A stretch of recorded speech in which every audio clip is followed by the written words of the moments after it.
if he has dementia at all. People think he does. People think he doesn't. People say that he has a stutter. But then a stutter. But that is an obvious. That's a clear argument that people are saying. But he obviously does. He has some cognitive problems because it doesn't make you a stutter. In my opinion, I'm not a doctor, but it doesn't make you forget things. It doesn't make you think that Super Tuesday is Super Thursday. It doesn't make you. And we'll show you the videos. We'll play the videos. We hold these truths to be self-evident. All men and women created by go. You know the thing. Tomorrow's Super Tuesday. All right, Chuck. Thank you very much. All right. It's Chris, but anyway. Chris. My name's Joe Biden. I'm a Democratic candidate for the United States Senate. Look me over. If you like what you see, help out. If not, vote for the other Biden. But it doesn't make you forget what the word God. It doesn't make you say things erratic. Do you know what I mean? It might make you stop. It might make you slow down. But there is obvious problems, and I believe that he's senile. And regardless of what you think of his mental condition, you don't want to see Donald Trump going against him in the debates. That's just that'll be a train wreck. As much as Donald Trump is a horrible human being, he's a horrible politician, he's an amateur, he's a great speaker. He sometimes might have these weird words that he makes up or something like that, but he knows how to debate. You saw against Hillary, he was able to expose her in some sense. He's going to do the same to Biden. He's going to harp on about Biden's incoherence. He's going to harp on about Biden's change of stance on a lot of topics. He's literally going to put Biden to bed. Yeah, and it might be a very, very wide gap between a Trump presidency and a Biden loss. And if Bernie Sanders doesn't start attacking Biden now on all of these issues that matter, Donald Trump will. If Bernie doesn't attack Biden, he's leaving everything open for Donald Trump to attack Biden. Yeah. It's not like that, a lot of the establishment saying we need unity, don't attack each other. It doesn't matter what Bernie does. Donald Trump's going to do the exact same thing. He's going to destroy Biden. He's going to wipe the floor with him.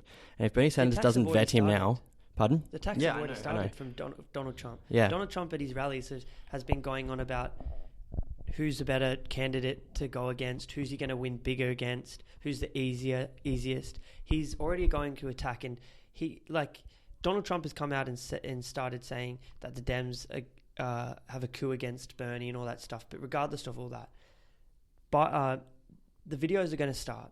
The advertisements are going to be hefty, and Biden's not going to be able to, he's literally been put into the deep end by the Democratic establishment, and I feel that's going to be a very sore sight. Yeah. Okay. Well, moving forward, anyway, we want to talk about our both Aymon and I we talk about an underreported story of each week. And would you like to go first? Yeah. So, the ICC have come out and approved. They've approved and authorized an investigation into possible war crimes committed in Afghanistan. So there was a story at the end of last year in 2019 about Afghans demanding justice for war crimes. A family of 8 were killed by a drone, and so the ICC has authorized an investigation. And Judge Piotr, correct me if I'm wrong, I'm going to get this wrong, but Piotr Hofmansky on Thursday said the appeals chamber considers it appropriate to authorize the investigation. And I don't know, you've obviously got a bit more information on the Hague. Well, yeah. Yeah. So America, the US, is not a part of the ICC, it's not a member state. And so... just because the US is always terrified that they're going to be investigated for war crimes, since they've been committing war crimes, since the last 150 years, who knows. And so Mike Pompeo has already come out and said that, it's ridiculous, it's a witch hunt. I received word this morning that the ICC Appeals Chamber authorized an investigation into the activities of the Taliban and U.S. and Afghan personnel there. This is a truly breathtaking action by an unaccountable political institution masquerading as a legal body. It is all the more reckless for this ruling to come just days after the United States signed a historic peace deal on Afghanistan, which is the best chance for peace in a generation. If you haven't done anything wrong, then you shouldn't need to be. You should be fine with an investigation. Well, that's the same with Israel. They always come out when they're attacked for apartheid or anything. They always say, "Oh, this is a disgrace. This is." They do say this is anti-Semitic, but if you're not guilty, you shouldn't be worried. Yeah, and let the investigation go. But they know they are guilty. They know that they've done wrong, and they know they'll be criticised. Yeah. And the reason why I think this hasn't been reported on much in the media, because US media is the US State Department is definitely concerned about this. They don't want this kind of thing to happen. They don't want any of their servicemen to be investigated for war crimes. And they were so terrified of this investigation that back in 2002, the US passed the American Service Members Protection Act. It's also known as the Hague Invasion Act. So The Hague is where the ICC, the International Criminal Court, is located. And the act that was passed in 2002, with a lot of support from Democrats and Republicans, gives the US president all means necessary and appropriate to invade the Netherlands and invade the International Criminal Court headquarters in The Hague and free any detained or imprisoned US servicemen from their charges of international war crimes. Yeah. So the decision by the ICC comes days after the US and the Taliban armed group signed a peace deal. The decision opens up the way for prosecutor Fatou Bensouda to launch a full investigation, despite US government opposition, as Nick said, about Mike Pompeo.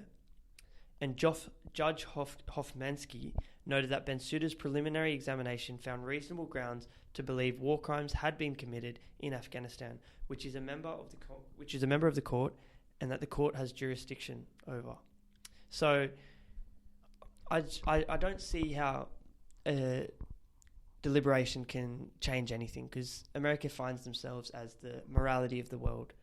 That everything that they do is for the betterment of every country and for themselves, and that nothing they do is worthy of criticism. But I think this is like, America is so terrified that they passed this law back in 2002 that they could invade the Netherlands. Like, how ridiculous does that sound? Like, the US is authorized to invade the Netherlands if they ever get charged with war crimes. So, but the reason they did that is because they don't want the ICC to investigate them. It's pushing them off. It's trying to make them worried about an investigation into the US war crimes. And the reason we think this is such an important story is that this hasn't happened before. It's the first time the ICC has launched an investigation into US forces and into crimes committed by the US forces. And so that's a really big deal. And it's the first time they've actually had to push back on the International Criminal Court and international organizations for doing their job in investigating war crimes. We need to have organizations in the world that investigate war crimes. It can't just be investigating other countries' war crimes. The US has to be investigated just like every other country. Yeah, well, there was internal investigations against the Navy SEAL Eddie Gallagher, which Donald Trump supported Eddie, and there was some damning evidence against him. There was, and I think it's still ongoing, the investigation, but there's damning evidence from his own Navy SEAL, his own SEALs. I don't know. And there was photos of him, which he has hanging up in his house. I saw a documentary, or a little documentary about it. He has a photo of him standing next to a dead body that he killed. And a lot of the allegations were quite gory and whatever. So, I don't know. I feel like there's not much people can do. ICC could, attack America. There is nothing they could do. Nothing's going to change. They're going to keep doing the same thing. But at least it's a bit of precedent. Which sheds light, but Australia's still going to support America. Yeah, I know. Nothing's going to change. Then maybe countries that are not allies with America might get angry, but nothing really is going to... Yeah, who knows? Who knows? And the US State Department's going to do a lot of pushback. Like, Mike Pompeo has put out a statement saying that he thinks the investigation's ridiculous and it's stupid. But that's what they always do. Yeah. All right. Well, my story for the week is also, Middle East related, war crimes related. On Friday, Russia and Turkey brokered a ceasefire for the northwestern area of Syria in the town of Idlib, where a lot of fighting had been going on, and the UN had been pushing a lot for a ceasefire to take place because there have been a lot of displaced people and it's freezing up in that area. Lots of, unfortunately, children are freezing to death. UN aid agencies can't get in, and so Syria, Russia and Turkey have come to an agreement on a ceasefire, which is very unstable, and hopefully it will hold. But on Friday, Russia was going to bring this ceasefire to the UN Security Council, and the US said that it would veto it. So it would have made it brought it into law. It would have been more enforceable if it passed the UN Security Council. But the US, why the hell would the US want to veto a very important ceasefire that had been brokered just because it was from two countries that they're not so on speaking terms with at the moment? Because America likes conflict. Yeah, America loves conflict, and I'm like, this is Nick's topic and whatever, but I feel the whole situation in Syria is just getting out of hand. It's so confusing to understand who's on whose side and what's going. It's like a circle of just some people on one side, and it's... Well, okay, let me break it down for you a little bit then. Yeah. So Idlib is in the Kurdistan region in the north of Syria, and so the Kurds in the region were very useful to the US when they were attacking ISIS. However, the Kurdish region in Syria is very different to the Kurdish people in Iraq. The Kurdish people in Iraq are much more neoliberal and pro-US. However, the Kurdish people in Syria are less supportive of the US. However, they're definitely like the US held off calling them allies because they're also the PYD, which is the Kurdistan militia group. They also have relations with the Kurdistan Workers' Party, which is in Turkey. So who are seen as by Turkey as a terrorist, and they're also declared as terrorist groups by the US. So the US is very careful to support the Kurdish group in Syria because they're allied. So now, as soon as the US should have stayed there to defend them, and as soon as the US pulled out of northern Syria, Turkey is invaded because Turkey, Recep Tayyip Erdogan, and he wants to bring back the Ottoman Empire, and he has big ambitions. Somewhat. Yeah, I think there's a lot of evidence to support. I reckon that. My understanding of it is that there was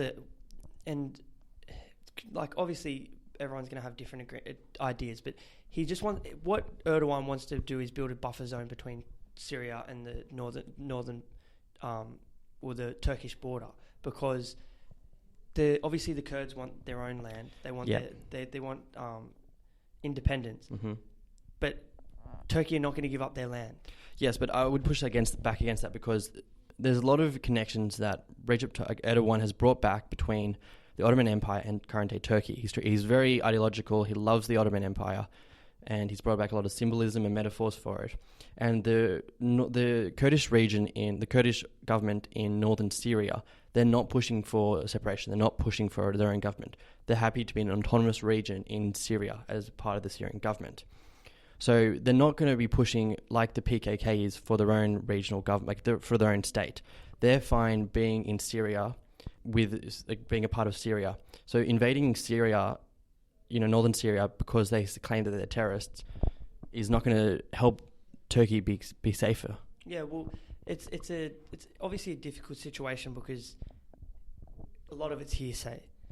But I saw plans that because Turkey has taken in the largest amount of refugees. They've taken in, I think, 3 million or whatever. And Turkey's plan was to build that buffer zone and house the refugees in that area, so that they are able to, create like a gap between Syria and Turkey, because there's a lot of conflict in that area. People don't understand the situation and all that. So, I don't know. We might disagree on some of the things. I have an immense dislike for Erdogan because everything happening now is pretty much an all-out war between Syria and Turkey, but they're just not really declaring that. And the US stepping in and saying we're not going to support the motion in the UN Security Council is just going to keep Turkey and Syria fighting. So I don't understand why the US is willing to veto